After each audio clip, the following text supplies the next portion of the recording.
Hello, ladies and gentlemen, it's me, Travis, with Green Carpet Media, bringing you another Magic the Gathering game. Today we have Bambino on the left, playing the green-blue deck Simic Mutology, and on the right we have our very favorite, J Rags, playing the black-red deck Rakdos Bloodsport.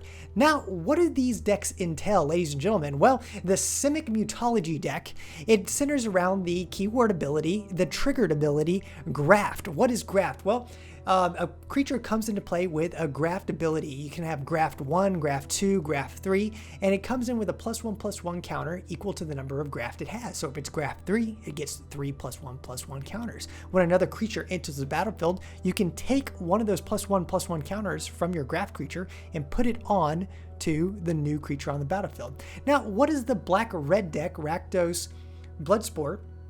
What does that entail? Well, its mechanic is based around Hellbent. When you have no cards in your hand, you're considered to be Hellbent. And your creatures, as you can see, Gobhoppler Rats and Ragamuffin here, they each get a Hellbent ability if you have no cards in your hand. Gobhoppler Rats, it's a 2/2, but it gets a +1/+0 and has the activated ability Regenerate. Ragamuffin, you may sacrifice another creature, I believe, and you can draw a card, I believe. Let me take a look real fast. Where's Ragamuffin on this list? Sacrifice a creature or land, draw a card. All right, it's kind of an interesting ability for the Hellbent mechanic, but it's you can play around. You can play around with that. You really want to get Hellbent, so drawing cards isn't the best thing you want to do with this Rakdos deck. It looks like J Rags is going to play a Mountain Swamp, tap those down, and play his Gobhoppler Rats. It's a 2/2 creature right now because it's not currently Hellbent. Like I said, it gets a +1/+0 when it comes on the field. Guys, I don't know these decks 100%, but I'm going to do my best to cast around that. I'm not Curtis, obviously. Curtis is really good about speaking fast, knowing what he was talking about, and being able to go back and forth between the gameplay and giving you guys knowledge. I'm going to try to do that to the best of my ability. Curtis isn't around right now to cast these games, so you got the second best guy, Travis, here on the field. Now you see that Bambi has Flash Foliage and he has Vigian Hydropon. He's going to pass his turn over to J Rags, who has you can see he has the instant card, or he just drew the instant card, Ignorance Bliss. What does that do? Well, it removes all the cards in J Rags' hand from the field, or from his hand, and he can exile it face down, which essentially is going to get his creatures Hellbent. He doesn't want to use it now. Obviously, he only has one creature that has Hellbent on the field. He wants to make sure that he stacks those creatures so the Hellbent mechanic is as powerful as possible. Now, at the end of his turn, he returns those cards that he exiled to his hand, and he is able to draw a card. So it's got a lot of benefits here. Not only do you exile your cards, I think Ignorant Bliss was printed before exiling was a thing. You're going to see a lot of those mechanics. You'll see Flash. Maybe on Bambi's side, Simic Mutology has a creature called Plax Manta, which was printed before the Flash mechanic was actually invented. So it has a big long text about, hey, you can play this creature as if it was an instant, you know. It looks like J Rags is going to tap down a mountain and a swamp, and he's going to play another Gobhoppler Rats. It's another, like I said, it's a 2/2 creature. It looks like Bambi has a few cards in his hand that are interesting. He's got the Silkwing Scout, and he's also drawn into his second Thrive. There's only 2 Thrives in this deck, and he's drawn into both of them. And Thrive is a great card, especially for Simic Mutology, because you can pump up those Graft creatures to make them even more grafty. And we'll see the Graft mechanic come into play. He also has Simic Ragworm, which is a great card. It's a 4-drop with 3 power, 3 toughness. Also has a activated ability. Pay 1 blue mana, untap Simic Ragworm. So it has like an expensive Vigilance. You can think of it that way. And Vigilance means you can attack without tapping your creatures, which you can use for defense if you really want to. So J Rags drew into a Scorched Rusulka. It's probably pronounced Rusulka. It's what is it? It's a Slavic, maybe. Rusulka is a water spirit, so this one's on fire. He's scorched. Scorched Rusalka's activated ability is pay 1 red mana, sacrifice a creature. Scorched Rusalka deals 1 damage to target player. So not exactly the best mechanic, but you know, if you're trying to chump block or you know a creature is going to die regardless, you can sacrifice it and at least get a little bit of damage in there. I believe J-Rag's going to tap down the 3 lands and play his Ragamuffin. Remember, when Ragamuffin is hellbent, you can sacrifice a creature or a land, and I believe you can draw a card. Which, like I said, you don't really want to draw a lot of cards. It looks like J-Rags is coming in with ferocity. He didn't attack on one of his steps, which was a misstep on his part. He could have already had Bambi down to 18 health. Kind of an oversight on his part, but that's okay. He's coming in with 2 Gobhoppler Rats, and 4 damage is coming in at Bambi. Is he going to take the full damage, or is he going to play his Flash Foliage? He does have the ability to play that, but he is going to hold on to it. Really, you want to save that Flash Foliage for when you have graft creatures on the field. Remember, when you graft, you can take one of those +1/+1 counters and move it to a creature on the battlefield, or a creature that's entering the battlefield. So if you have 2 graft creatures on the field, the creature entering the battlefield can gain +2/+2, or +1/+1, 2 +1/+1s, become a +2/+2, so that's supporting. Usually when it's just a 1/1 supporting, it becomes a 3/3 supporting, and Flash Foliage, it's kind of like a shocker. Right now, Bambi doesn't have any graft creatures on the field, so Flash Foliage doesn't have a lot of value right now, so he is going to sit on it. He did draw into Protean Hulk. It's a really good card. I believe it's a 6-drop, and it's a 6 power, 6 toughness, I believe. Good card. He also has Bigian Hydropon. It's got Graft 5. It doesn't attack or block. Its main purpose, guys, is to just graft other creatures that come on the field. He also has Silkwing Scout at his disposal, which would be an excellent card to play. I don't think J-Rags' deck, Rakdos Bloodsport, has really anything that it can offer. And look at this, Bambi actually has to discard a card. He doesn't have the island to play any of his spells. Ladies and gentlemen, this is insane. He has a lot of mana. 3 mana is nothing to shy away from with these decks right now in this early stage of the game, but he doesn't have the island to play any of his cards. So he's subjugated to discard his Thrive. He already has 1 in his hand, but he has to get rid of it. So he's in a very bad spot, and J-Rags, he's going to start getting very furious. He's going to put his Scorched Rusalka on the field. I believe it's a 1/1. So he does have a potential up to 7 damage right now on the field, staring down Bambi. Of course, the Rusalka that he put on the field does have Summoning Sickness, so really it's just 6, but he does have 7 potential damage. He does have Taste of Mayhem. It's an enchantment card. You can enchant it to a creature.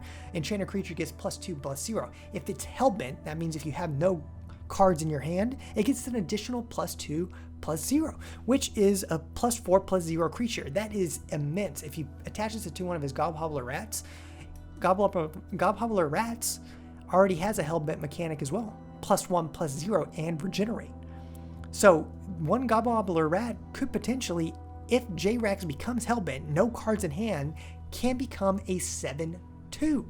Now, if Bambi still doesn't have any creatures on the field, if he cannot draw an island, those Gobhoppler Rats, man, they're going to do serious damage. And J-Rags is coming in with 6 damage. I think Bambi's going to throw out the Flash Foliage. At this point, does he really want to take 6 entire damage? He needs to stall. He needs to stall until he gets that island. He's going to pull out the Flash Foliage. Like I said, he really wants to play the Flash Foliage when he's got graft on the field, because when that Supporling comes on the field, it gets additional graft. It gets additional +1/+1s from Bambi's other graft creatures. But right now, it's just a 1/1 because there are no other graft creatures on the field. He is starving for additional islands, or at least just 1 island. I believe he's going to block one of the Gobhoppler Rats. It doesn't really matter what he blocks because the 1/1 isn't going to be able to take down the Ragamuffin, which is a 2/2. It's not going to be able to take down the Gobhoppler Rat, which is a 2/2. So any one of these 3 cards is fine to block. And it looks like he is just hurting right now. The thing with these decks, these these theme decks that Magic has created. He's also going to draw a card. The Flash Foliage also has a second ability: play a support lane creature, blocking attacking creature, and draw a card. So he did draw a card. I believe he drew into an island actually, so this is very, very good for him. He can't play the island right now because it's still J-Rags' attacking phase. He is going to, however, take 4 damage, going down to 12 health. A support lane creature hits the graveyard. However, it doesn't stay in the graveyard because it is a token. It technically hits the graveyard, but he is going to put it to the side. So if you do have tokens that are hitting graveyards and there are mechanics that say, oh, when creature enters the graveyard, gain a health. Tokens still count. They still hit your graveyard, but you don't put it in the graveyard. You put it off to the side because they don't actually sit in the graveyard. It looks like Bambi drew into another island, so he does have 2 islands at his disposal now, which is really, really good. He can get his Simic Ragworm onto the field blocking. He can get a Silkwing Scout out there to do some damage. I think he's going to tap down 4 lands and play his Simic Ragworm, which is an excellent attacker and an excellent blocker as well. So he's going to have the islands to put down his Silkwing Scout next turn, and he's also going to have his Simic Ragworm with no summoning sickness, able to attack. And he does have enough mana to actually untap that Simic Ragworm for defense as well. So the Simic Ragworm, it's a 3/3, and you might think, oh, that's a small creature. That's pathetic. But look at this, guys. Look on J-Rag's side. J-Rag has his rats, which are 2/2s. He has a Ragamuffin, which is a 2/2. And he has a Scorched Rusuka, which is a 1/1. So this Simic Ragworm, he's a big boy. He's big, and he's the biggest guy on the field. He has an expensive Vigilance cost, which is an activated ability. Use the blue to untap. But he's going to pay. I mean, this is a good card. This might be able to stabilize Bambi from J-Rags' constant assault. Now, J-Rags did draw a Rakdos Signet. It's an artifact, but it's kind of treated like a mana producing artifact. It produces a black and a red for just paying 1. So you're kind of doubling the value of 1 of your mana. So this is a really, really good card, especially since J-Rags has the tempo, has the momentum in his place. If he plays enough mana cards, it's going to be able to produce some of his more expensive cards, like that Cackling Flames that he has in his hand right now. I believe that Cackling Flames is a 4-drop card, and it costs 1 red mana and 3 mana of any color to play. So, having that Rakdos Signet on the field is really, really good. So let's look at Bambi's hand right now. He has his Silkwing Scout, which I think he's going to be playing. He also has a Helium Squirter, which is a pretty good card. It's a 4-drop card, I believe. And, it's a 5-drop card, actually. It costs 1 blue mana and 4 mana of any color. It has Graft 3, which means it comes in with 3 +1/+1 counters. And it has activated ability. Pay 1 mana of any color. Target creature with a +1/+1 counter on it and gains flying. And you see, there's a lot of creatures that have Graft in the Simic Mutology deck, in Bambi's deck. And those Graft creatures, they automatically come into play with +1/+1s. It looks like J-Rags is going to attack with everything. He's putting the house on Bambi. He's going to attack with his rats, his Ragamuffin, and his Rusuka. The Rusuka is a 1/1. The Ragamuffin is a 2/2. And the rats, they're both 2/2s. This is 7 damage coming in at Bambi right now. And look at this. J-Rags has enough mana up to play his Ignorant Bliss, which is going to give his creatures, specifically his rats, +1/+0 and the ability to regenerate. But he does have the perfect... So if J-Rags taps down... the Simic Ragworm is actually blocking the Ragamuffin, which does not have regenerate. What is J-Rags going to do right now? He doesn't really have anything that he can play, in my opinion, that is going to save that Ragamuffin. I mean, he has the Taste of Mayhem. It's an enchantment, not an instant. He can't play it right now. He can play his Ignorant Bliss. He can squeeze out an additional maybe 2 damage from the rats, because the rats gain +1/+0, so each of them would be a 3/2. Probably not going to do that. Maybe going to wait until it's a more trickier opportunity. Maybe when that Simic Ragworm blocks one of the rats, he can activate it. He can activate the Ignorant Bliss, giving his rats +3/+0, and then activate the regeneration ability, killing the Ragworm. But in this case, Bambi did the smart thing. His Simic Ragworm blocked the 2/2 Ragamuffin that didn't have any answers to the Simic Ragworm. However, 5 damage is going to get through, and that takes Bambi down to 7 health, guys. That is going to be brutal.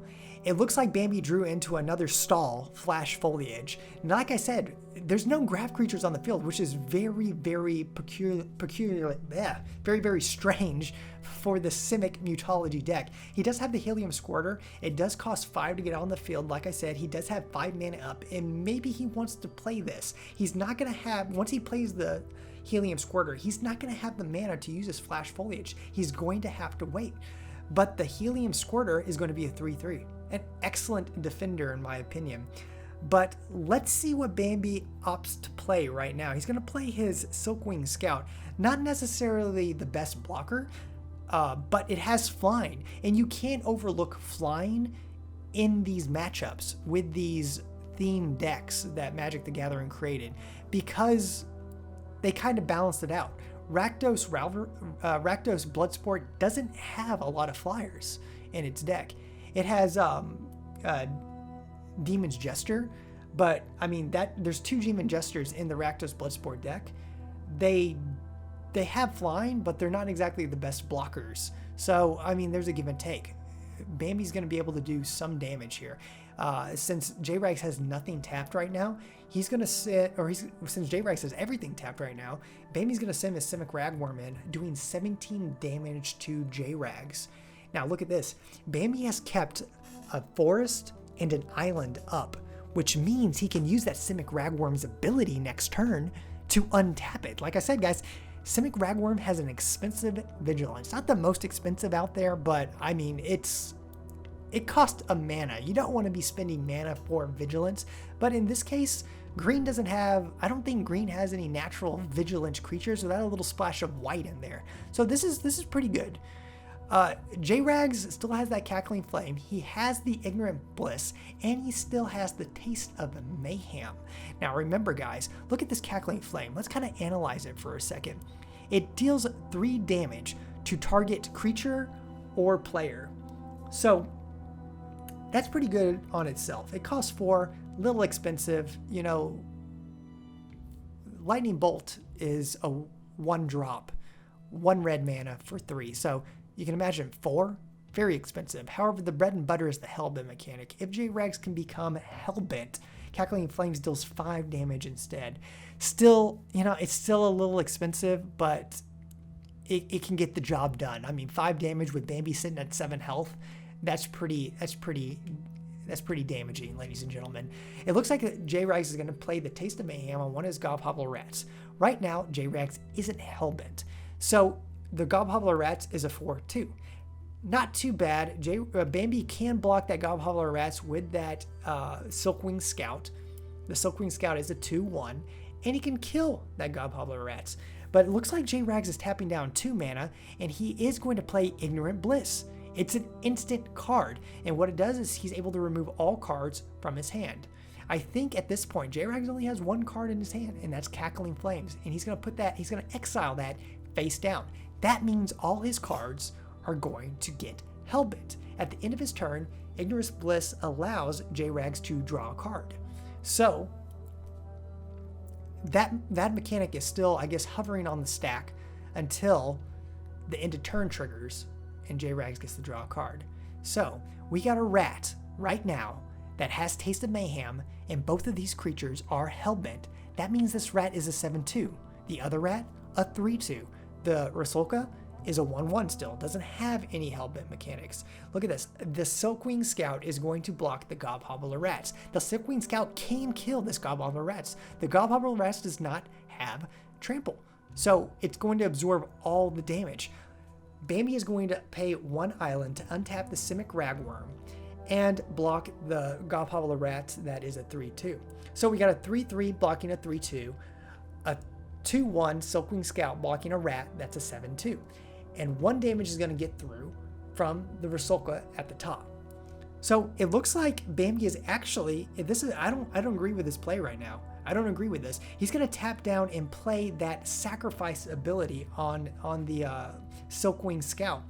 Silkwing Scout, you can pay 1 green mana, sacrifice Silkwing Scout, search your library for a basic land card, and then put that card into play tapped, and then shuffle your library. I don't agree with that. I think he should take down one of the Gobhobbler rats, because I don't think J-Rags has enough swamps to regenerate both Gobhobbler rats. And look at this. Because Bambi sacrificed the Silkwing Scout, J-Rags is able to save both the rats.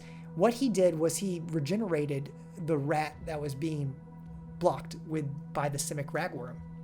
So 1 damage got through. Bambi should be going down to 6, and that Simic Ragworm should be dead, ladies and gentlemen.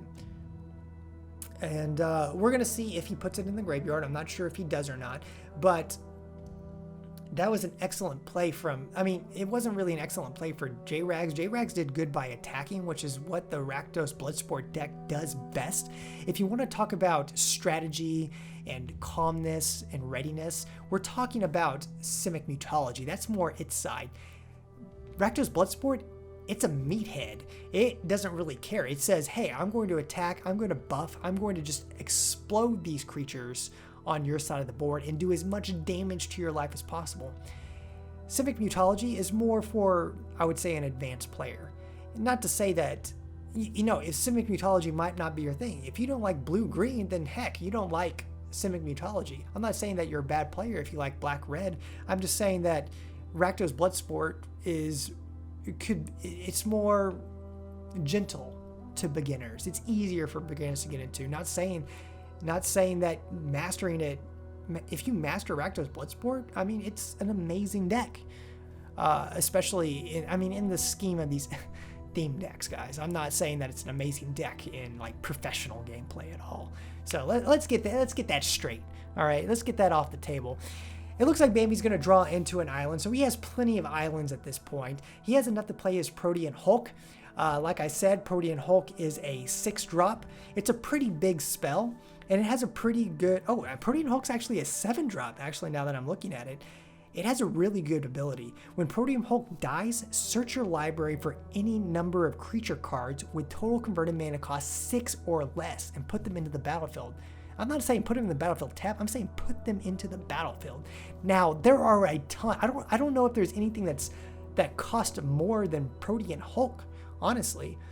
Maybe Simic Basilisk, but I mean, I think Simic Basilisk, I think that costs 6. So I think literally everything in the Simic Mutology deck, except for Protean Hulk, which costs 7, is, I mean, that's pretty darn good. You can put every single creature on the field and just go to town. So I think J-Rags wants Protean Hulk to get killed, get crushed. It looks like Simic Ragworm is coming in and going to do 3 damage to J-Rags, lowering him to 14 health. He does, you can see that Bambi still has the ability to play that Flash Foliage, which, well, he did have the ability. He's completely tapped down of lands. That means he's completely wide open. Simic Ragworm cannot defend anymore. And J-Rags, he might be hellbent. Depending on what he draws next, he has a swamp. Let's see what happens. Wow, Seal of Fire. It's a 1-drop, ladies and gentlemen. J-Rags can get hellbent in here. He might be able to win this game. I don't think Bambi has enough to block. So what J-Rags is probably going to do is play that Seal of Fire. Yes, it's an enchantment, but you can use it as almost as if it was an instant. Pay 1 red mana, put Seal of Fire down, and pretty much immediately sacrifice it. The only thing that you can use it immediately because it's an enchantment. It's not a creature. It doesn't have summoning sickness. And even if a creature had sacrifice, you can still use it. I mean, you can still use creature abilities. He's going to immediately play Seal of Fire. He's going to tap it down, and he's going to do 2 damage to Bambi. Yes, and Bambi's going to go down to 4. And just for your information, yes, Simic Ragworm should be dead. I believe those rats last 2 turns ago, when they were 3-2, they should have killed the Simic Ragworm. So I think that was a mistake on the players' parts. But hey, guys, even the professionals make mistakes. These guys are casual players, so yeah, they're going to be susceptible to mistakes every now and then. So it's okay. And it looks like J-Rags played his swamp, which means Cackling Flames was the only card in his hand. Now he's Hellbent. That means Cackling Flames has the Hellbent cost or Hellbent mechanic available. 5 damage directly to Bambi, guys. He's going to go down to -1, and that's going to end the game. So J-Rags takes game 1. Hello everyone out there, it's me, Travis, bringing you another Green Carpet Media Magic the Gathering commentary. Again, this is game 2 with Rakdos Bloodsport, played by J-Rags on the right side. And we got Bambino playing the Simic Mutology, the green-blue deck. I'll be referring to Bambino as Bambi throughout the episode, since that's what he likes to be called, ladies and gentlemen. So these two players just recently played. I uploaded a video, so if you haven't seen game 1 yet, go see game 1 because already you've been spoiled. Spoilers in 3, 2, 1. All right, J-Rags won game 1. If you didn't notice, he has a little 1 next to his name up at the top, signifying that he did win. And it was a sizable victory because Bambi, he could not draw a single island. Very big problem for him. But if we're looking at Bambi's hand right now, you can see that he has an island in hand, and he has another island and a forest, which is very, very good. He has 4 mana, actually, because he has his Novagen Heart of Progress, which is another land. It's a specific Simic type land that puts +1/+1 counters on his creatures. So if you didn't see game 1, let me just explain the decks in a little bit of detail. Bambi, who is playing right now, who just passed his turn over to J-Rags, is playing the Simic Mutology deck. It's based around the mechanic Graft. When a creature comes in the field, it has a Graft number on it. So Graft 1, Graft 2, Graft 3. If there's a creature that has Graft 3, it comes in the field with 3 +1/+1 counters, essentially making it a 3/3 because Graft creatures have 0 power, 0 toughness. It's all based on their counters. When another creature enters the battlefield, you can take one of those +1/+1 counters and move it to target creature.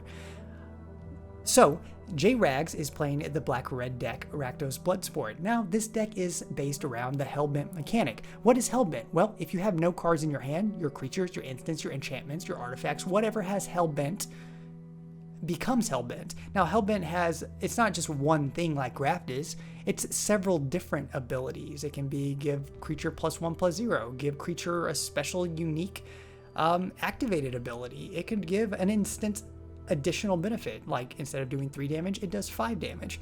So we see Bambi has tapped down 2 lands and played Coiling Oracle. Coiling Oracle is a 1/1 creature. When it enters the battlefield, Bambi can look at the top card of his hand, which he just did. He sees Simic Initiative. He has to reveal that card to all players on the board. He's saying, hey, look, I have Simic Initiative. It is not a land. If it was a land, I would be able to put it on the battlefield. But instead, I put Simic Initiative into my hand. So Coiling Oracle, very, very good card in any situation. It's a 1/1. However, remember, the Graft ability allows other creatures to become a little bit bigger. So there's this added value with putting Coiling Oracle in this deck. Not saying that Coiling Oracle is the greatest deck or the greatest card, but in the Dissension block, it's pretty good in terms of these theme decks. It looks like J-Rags is going to throw down a Scorched Rusalka. We saw Scorched Rusalka in game 1. Spoilers. It's just a 1/1 and has an activated ability. Pay 1 red mana, sacrifice a creature or land. Or is it just creature? Sacrifice a creature. It's just a creature.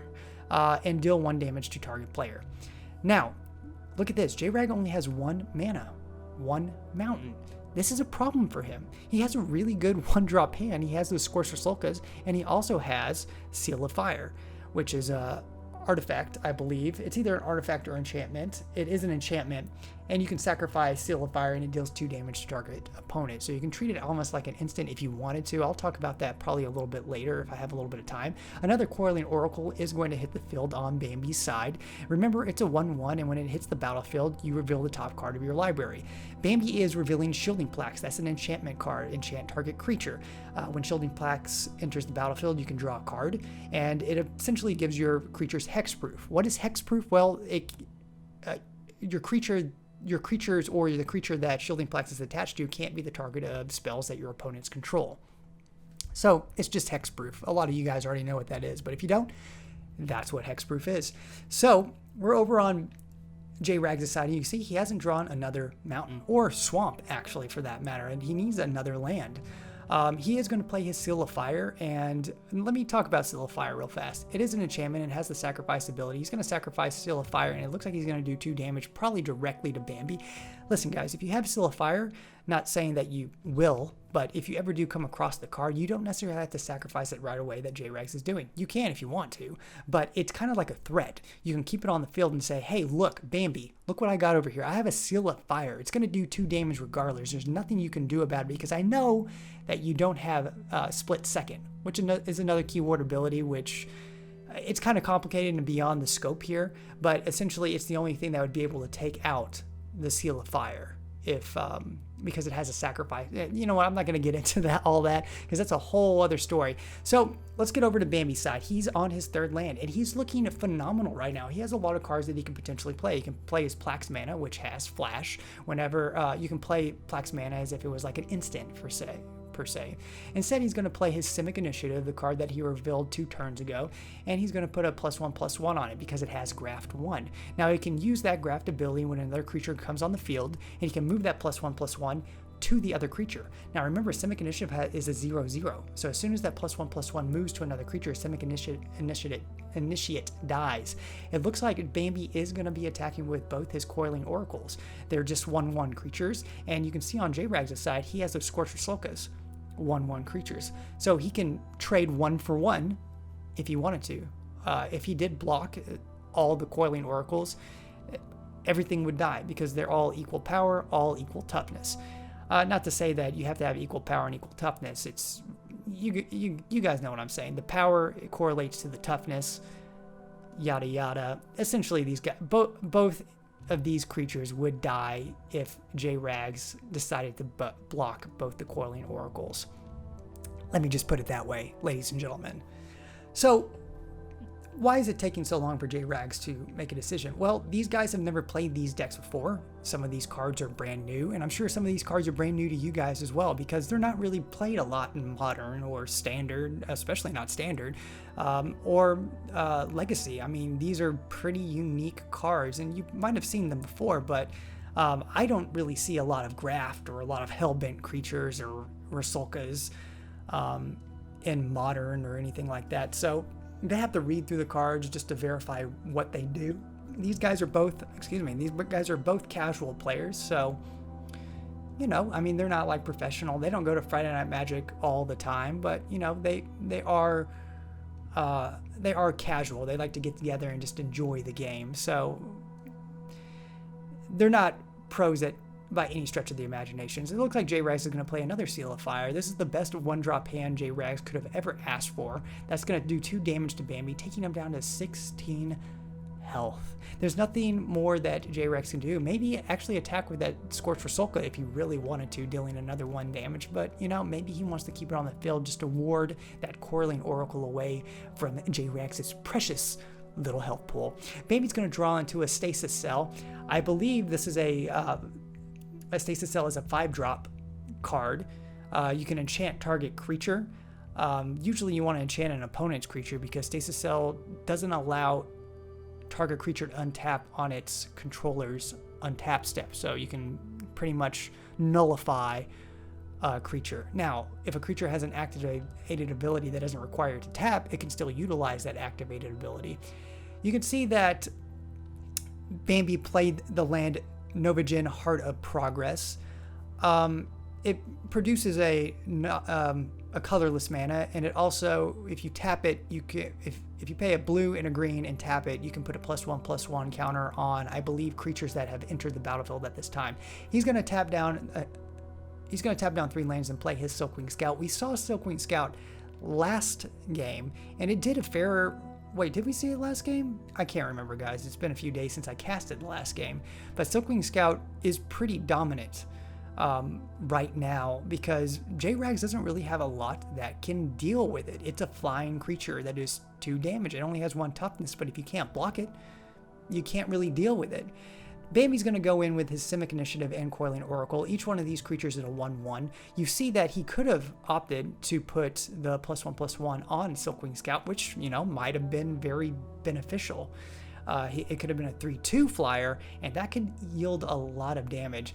J-Rags is going to draw into his Rakdos Guildmage. Now, this is the face card of the face card of the Rakdos Bloodsport deck. If you were to look at the deck pack, this guy would be on the cover. What is Rakdos Guildmage? Well, he has a hybrid mana cost of a black-red or a black-red, so you can pay either or, it doesn't really matter. So he also has some interesting activated abilities. Discard a card, target creature gets a -2/-2 until end of turn. Now that's very, very good. Very good, because look on the other side of the field. All these creatures are just 1/1s and 2/1s. That's an excellent card, especially if J-Rags wants to get Hellbent. He can eliminate cards from his hand by discarding them and get closer to that Hellbent mechanic. However, you can see that, there's Twin Strike here, which has the Hellbent mechanic, but Twin Strike, it's a 5 mana drop. J-Rags only has 2 mana right now. He's going to tap down 2 mana, play his Rakdos Guildmage. We'll say this Rakdos Guildmage's second ability. You can pay 3 mana of any color, 1 red, create a 2/1 goblin creature with haste. You have to exile that creature at the beginning of your next end step. So, that's a pretty good card. It combos with cards in J-Rags' deck like Ragamuffin. Also, there's a legendary creature. There's only one in the deck called Lizalda the Blood Witch. Now, I'm not sure I'm pronouncing Lizalda's name right, but Lizalda's the Blood Witch. She has a sacrifice creature ability that if we see her, we won't get into, but if we do see her, we'll kind of explain it in a little bit more detail. Bambi's going to... I'm not sure if he drew Flash Foliage, but he does have Flash Foliage, and we did see Flash Foliage used to a decent effect in last game. It's really one of the only spells that Bambi was able to play last game because he wasn't able to draw, and he didn't have any islands. He couldn't draw an island out of his deck, so Flash Foliage, since it doesn't cost an island, that was one of the only things he could play until later on in the game. So we are kind of familiar with Flash Foliage. You play it when a creature is attacking, you put a 1/1 supporting creature into play, and you get to draw a card. So we also have Shielding Plaques, which could go on maybe the Silkwing Scout to protect it from any of J-Rags' spells, because J-Rags' spells are one of the only things that can affect Silkwing Scout. He doesn't really have a lot that can deal with flying. He does have Demon's Jester, but that's a 4-drop, and it's a 2/2 flyer. So, it does have a Hellbent mechanic, which gives it +2/+1, so the Demon's Jester could be a 4/3 eventually. But outside of that, it doesn't really have a lot to deal with flyers. And in my opinion, I think this is a mistake. I think he shouldn't have put the Shielding Plaques on the Corlean Oracle. The Corlean Oracle is a 1/1. It's already done its job. But, Bambi does get to draw a card. I would have put it on the Silkwing Scout. I think that was the better option because the Silkwing Scout should be doing the majority of the damage. And J-Rags does have a few instants, a few sorceries, i.e.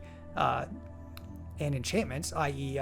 Seal of Fire. He also has that Twin Strike in his hand. And if that Shielding Plaques is on the Silkwing Scout, those cards wouldn't be able to hit it. Now, Bambi is going to tack in with his Silkwing Scout, a 2/1, his Coiling Oracle, a 1/1, and his Simic Initiative, another 1/1. So it looks like there's 4 damage coming at J-Rags' side. J-Rags is opting to block with his Rakdos Guildmage, not necessarily the best thing to do, but it's a 1/1 versus a 2/2. What does Bambi have up his sleeve? Well, I'm looking at his hand. He doesn't really have a lot. He has Plax Manta, which really wouldn't do much. Flash Foliage, but those are really the only cards he can play. He's tapping down 3 mana, and I think he's looking at his Flash Foliage, but that's only for creatures attacking him, not for creatures blocking him. So maybe this was a mistake on his part.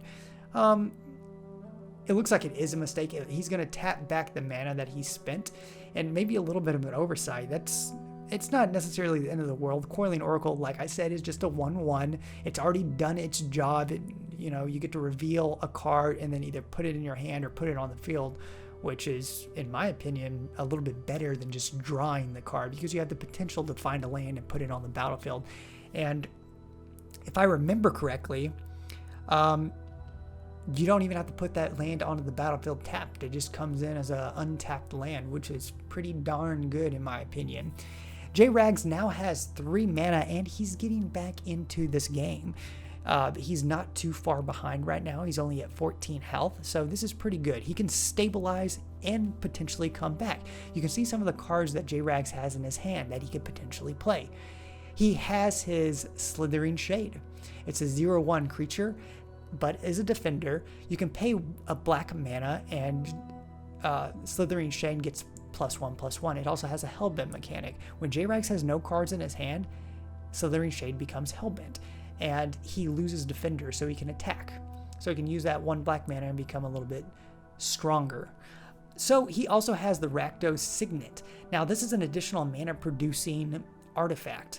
So in my opinion, J-Rag should actually play this artifact now, get some more momentum, because Bambi doesn't really have a lot on his side that's going to do damage. Now he does have that Silkwing Scout, but there's nothing that J-Rags can do to ward off the Scout. So right now his best bet would probably be to play the Rakdos Signet, get a little bit of mana in his pool, and then he could potentially play bigger creatures, larger spells later on in the game, because usually he's going to draw a few more lands, hopefully not any more than 2 or 3 in the next like 6 or 7 turns, because that would kind of be not good for him.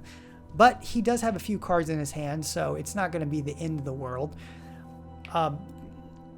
But he's not too far behind, guys. Bambi is at 16 and J-Rags is at 14. So there's a good potential for J-Rags to come back in this game. So if you're a black-red fan, hey, don't count him out yet, baby, because he could still be in here. And it looks like he is going to tap down the black mana to play his Slithering Shade, a 0/1 defender. He's going to tap down the 2 red mana to play his Rakdos Signet.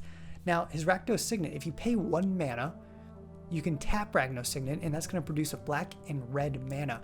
Now, that's pretty good. It's kind of like it kind of turns 1 mana into 2. So that's pretty darn good in my opinion, especially since J-Rags has been on the back foot when it comes to producing mana. It looks like Bambi is going to tap down a few cards, and this time he is going to play his Flash Foliage. He's going to play his Flash Foliage on, I would say, the Rakdos Guildmage, because he can use his Simic Initiative's Graft ability to make that Supportling creature, which is normally a 1/1, into a 2/2. But let's see what he does real fast. It looks like he's going to use it on the Scorched Rasuka. Not necessarily the best target. I would use it on the Rakdos Guildmage, because the Rakdos Bloodsport deck kind of does a lot of counters off that Rakdos Guildmage. You can sacrifice creatures. You can pretty much gimp the other person, especially that Silkwing Scout, which is the bread and butter right now of Bambi's creatures that are on the field. The Rakdos Guildmage can make that Silkwing Scout a -2/-2. Since the Silkwing Scout is a 2/1, that means the Silkwing Scout's going to go to Bambi's graveyard. I really think that he should have taken out the Rakdos Guildmage, leave the Scorched Rasuka on the field. It's not necessarily the best card, it's just a 1/1. It has a sacrifice ability, which isn't necessarily great for the Rakdos Bloodsport deck. You don't really want to do that. I mean, you can combo it with that 2/1 Goblin creature token that the Rakdos Guildmage can produce, but other than that, it's not necessarily the best. But Bambi has drawn into, I believe, a Simic Growth Chamber. I couldn't really see in his hand. Yeah, I think it was a Simic Growth Chamber. He also has the Stasis Cell that he can utilize. I wouldn't necessarily use it on the Rakdos Guildmage, because the Rakdos Guildmage, he really just wants to use his abilities. He doesn't want to be attacking that often, or really at all. He's just a 2/2. But his abilities are really the bread and butter of what this deck is all about. There's a lot of good combos that can be utilized from Rakdos Guildmage's activated ability. It's not necessarily a loss though. Bambi's just getting the Stasis Cell on the field on the Rakdos Guildmage, preventing as much damage as possible, because let's face it, the Rakdos Guildmage is really the only thing on the field that can do damage to Bambi at this time. And if he wanted to, he can use the Stasis Cell's activated ability to actually move Stasis Cell to a different target creature. So it's not the end of the world that he's putting it on the Rakdos Guildmage. He's just kind of making the Guildmage an ineffective blocker and an ineffective attacker, because Bambi wants to get as much damage in on J-Rags as possible. So he's tapping down some additional lands here, and let's see what old Bambino's got to play. He's going to put down his Plax Manta. Now, Plax Manta is an interesting creature. You normally want to utilize its flash mechanic, which you can play it as if it was like an instant. So when Plax Manta does come into the field, all creatures get hexproof, which means that they can't be targeted by spells that your opponents control. Now look at this. Plax Manta was created before flash was a keyword and before hexproof was a keyword. Now, Bambi used Simic Initiative's Graft ability to move the +1/+1 that was on Simic Initiate, and he's going to put that on Plax Manta, making Plax Manta a 3/3. Now, the Silkwing Scout is going to attack. Now, since there's nothing on the field that can block Silkwing Scout, J-Rags is going to take an additional 2 damage. Now, you saw what Bambi did here. In my opinion, Bambi should have attacked with his Simic Initiate and his Silkwing Scout before playing his Plax Mana, because he could play his Plax Mana at any time, even if the Simic Initiative was blocked, which there's nothing really potent enough to block the Simic Initiative. The Slithering Shade is just a 0/1, so the Slithering Shade would have died. There was no mana up on J-Rags' side to pump that Slithering Shade up to a 1/2. So he should have attacked, and then on his second main phase, played Plax Mana to utilize the graft mechanic. You can see that J-Rags is going to play Drekavac. Now, what is Drekavac? I believe is Slavic for the Howler. So giving you a little bit of that culture knowledge. It might just mean the Howler, I'm not sure it's Slavic, but a lot of these cards that are in the Dissension deck on the Rakdos Bloodsport and on the Simic Mutology deck, they're kind of Slavic in nature. But he's going to play the Drekavac. And, oh wait, I'm sorry, that's not the Drekavac. Sorry, I'm squinting my eyes here. He played the Augur Mage. The Augur Mage, when it dies, each player puts a card from their hand on top of their library. Sorry about that, guys. It's a 3/1 creature, and it just has a triggered ability when it dies. So it looks like Bambi drew into another Simic Growth Chamber. Now, this is not what he wants to see. He wants more creatures. He has a lot of mana already. Enough right now, anyway, to play a lot of his creatures. I think he has, what does he have? Probably about 6 mana on the field. From what I can tell, it's kind of hard to see. He's going to attack in with his Plax Mana, which is a 3/3. He's also going to attack in with his Silkwing Scout. Now, the Augur Mage could block the Plax Mana, so let's see what Bambi has up his sleeve. Now, Bambi's tricky. He's a tricky dude. So let's see what he does. So the Slithering Shade is blocking the Plax Mana. In my opinion, J-Rags should have blocked the Plax Mana with his Augur Mage. Those 2 cards would trade. That means that Bambi would have to put the Plax Mana would be dead. The Augur Mage would be dead as well. And then both the Augur Mage's triggered ability would trigger. And then each player would put their top card on their library. Since Bambi only has lands, he's going to draw another land. That's going to put him behind. In my opinion, J-Rags has the better hand right now, especially seeing the creatures on the field and what's in Bambi's hand. J-Rags is coming back into this game. It looks like he's going to tap down and play another Slithering Shade. There's only 2 Slithering Shades in this deck, so that's all you're going to see from the Slithering Shades, I promise, ladies and gentlemen. But you can see that J-Rags still has the Drekavac in his hand. So he has the option to, when the Drekavac hits the field, it has an additional cost. You have to discard a non-creature spell.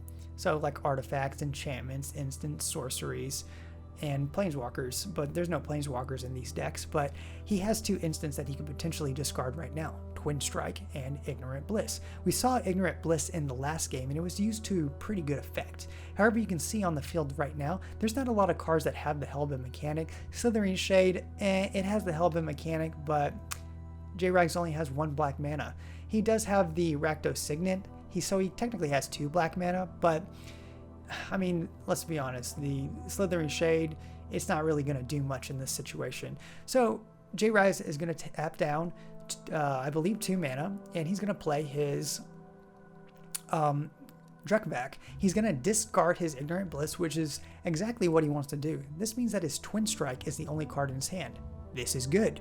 This means that Twin Strike has the ability to become Hellbent and use its Hellbent mechanic, which instead of doing 2 damage to 2 target creatures, you kill those 2 target creatures. You destroy them instead. Bambi's going to go in with his Augur Mage and do 3 damage to Bambino, lowering his health to 11. We have a game here, ladies and gentlemen. This is extremely close. Now let's see what Bambi actually draws into here. Oh, he's going to draw into a Vigian Graft Mage. This is a Graft 2 creature, which means it comes in the field with +2/+2 counters, making it a 2/2. It also has an activated ability. Pay 1 mana of any color and 1 blue mana, and untap target creature that has a +1/+1 counter on it. He's going to tap down the necessary mana to play the Vigian Graft Mage. Good idea, because he needs a few attackers and a few defenders at this time.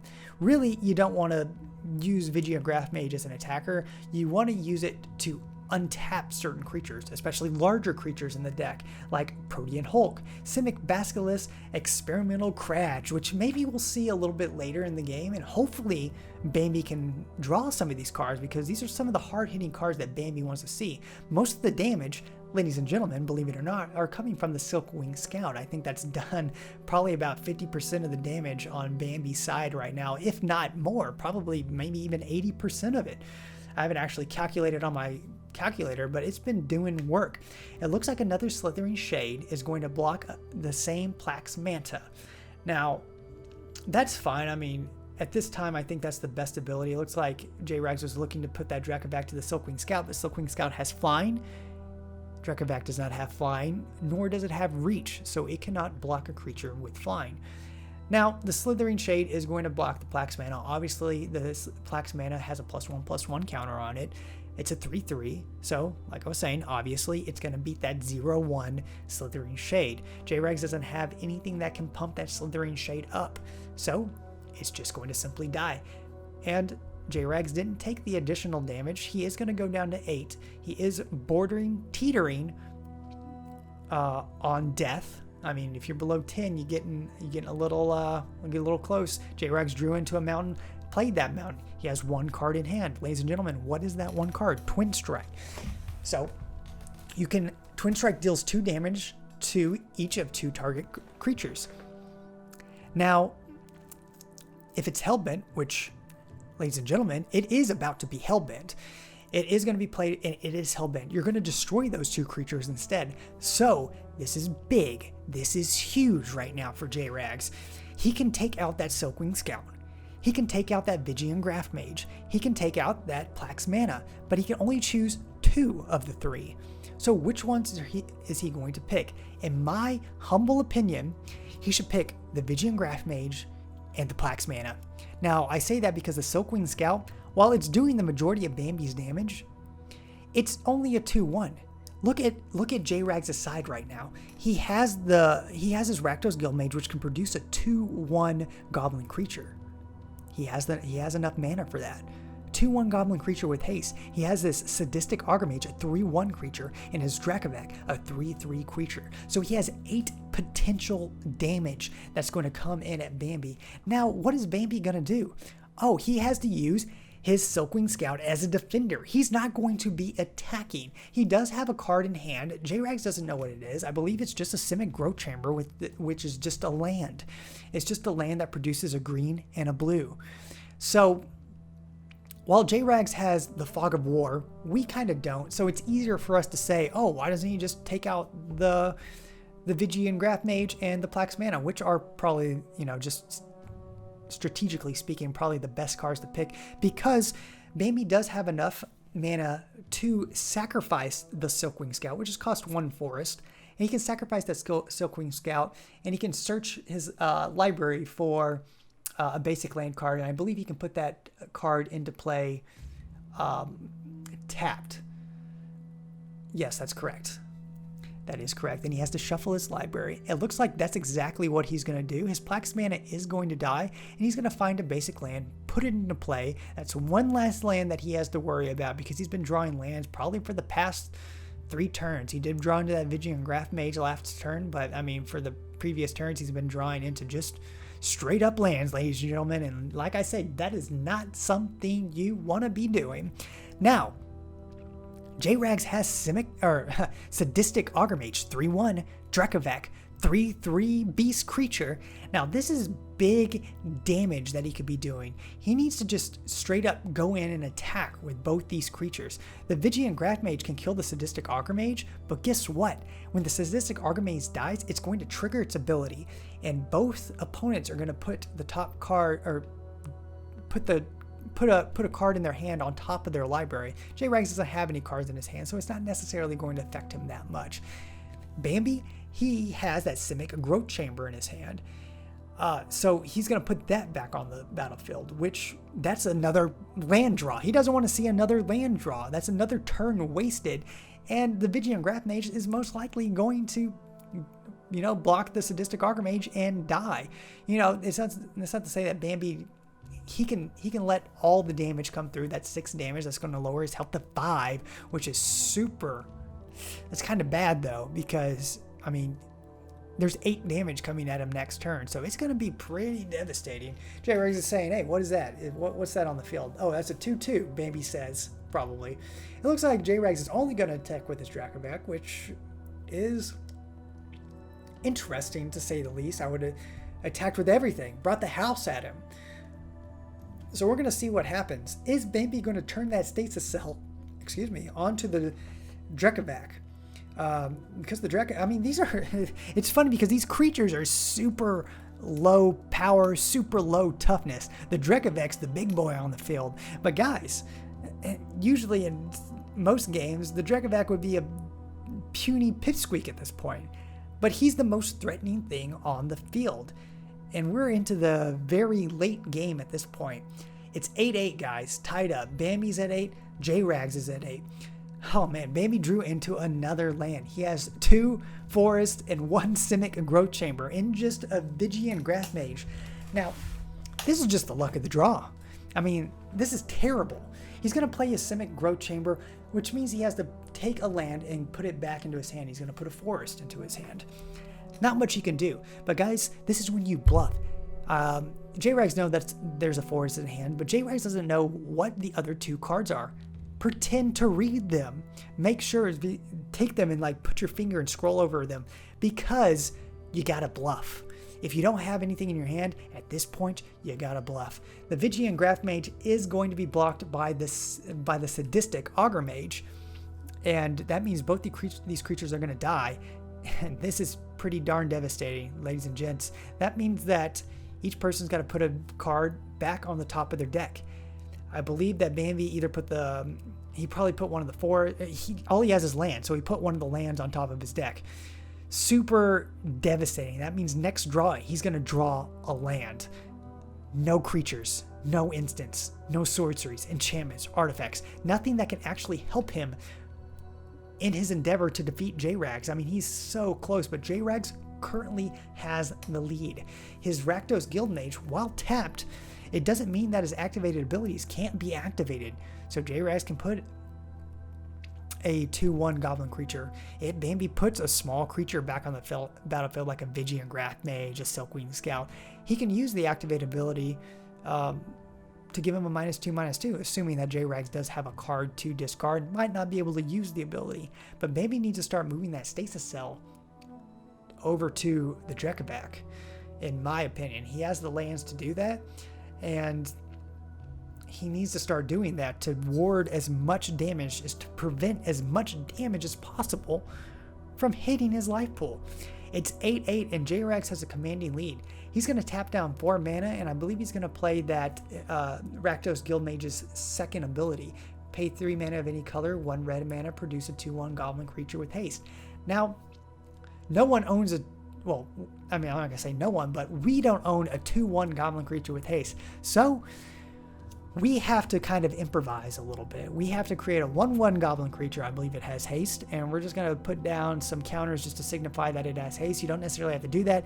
You can use a credit card for all anyone cares to signify that a goblin with 2/1 haste is on the field. Put a George Washington on the field, a Benjamin Franklin, $100 bill.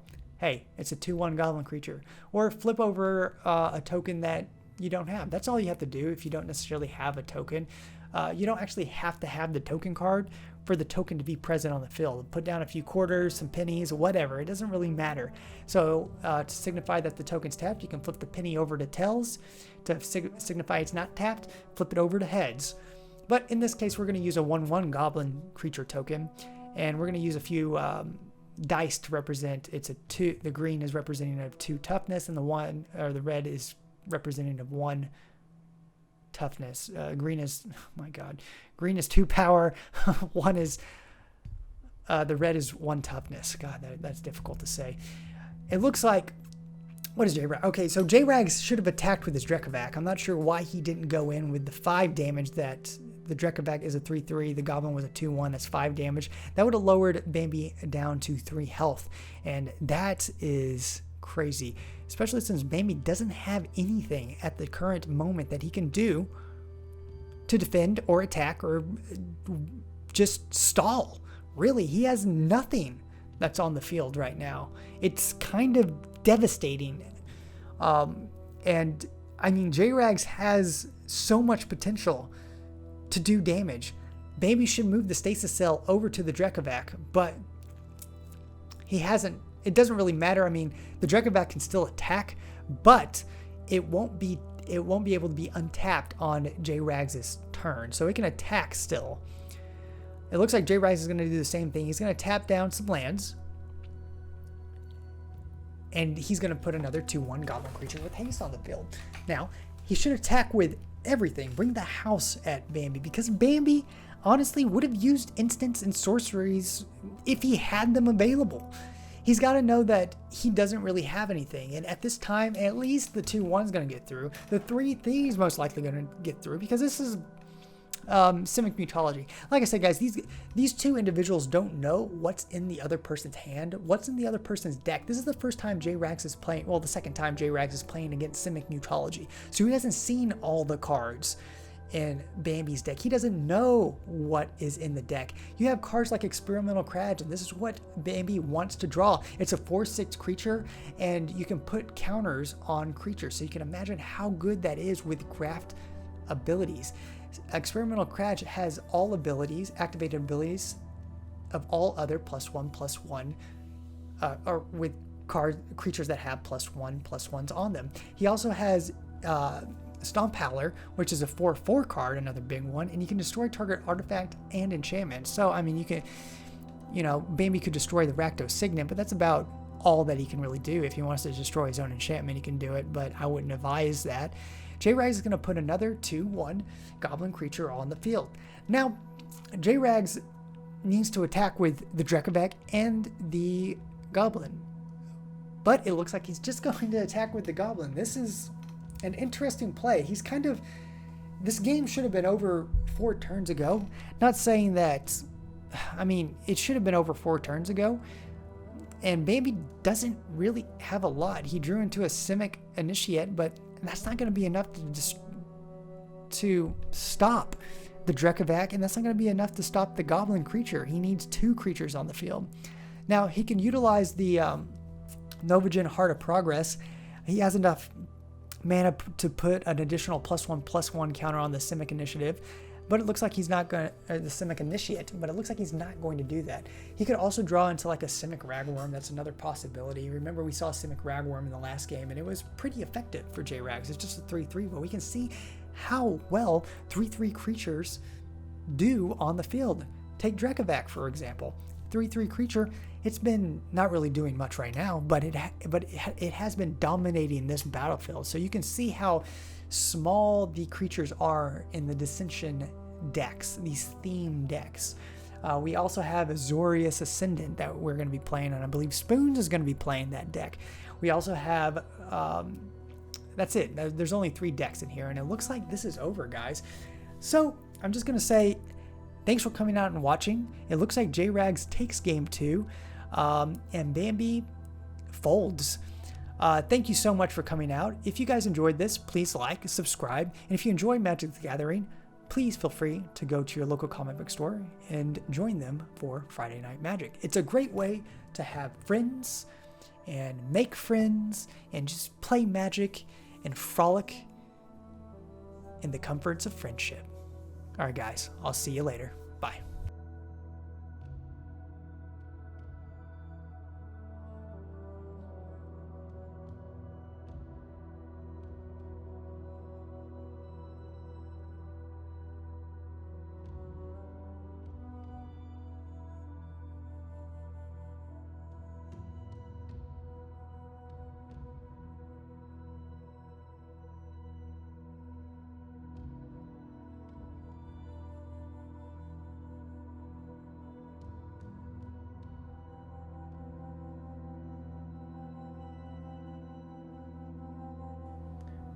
Oh man, I should have said signing out till next time.